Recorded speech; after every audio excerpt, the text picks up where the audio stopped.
बिस्मिल्लाहिर्रहमानिर्रहीम। अस्सलामुअलैकुम। BBC 11 headlines news से मैं हूं सबा मुनीर।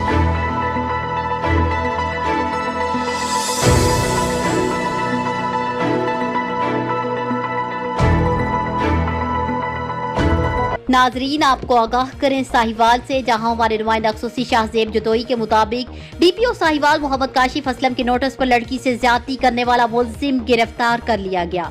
तफसीलात के मुताबिक मुलजिम कासिम अली फतियाना नवाही गाँव चक नंबर 71 फाइल का रिहायशी रिश्तेदार लड़की को कपास की चुनाई के लिए अपने साथ ले गया। दोपहर के वक्त डरा धमका कर कमरे में ले जाकर जबरदस्ती अपनी हवस का निशाना बनाया और लड़की से ज्यादती करके रूपोश हो गया।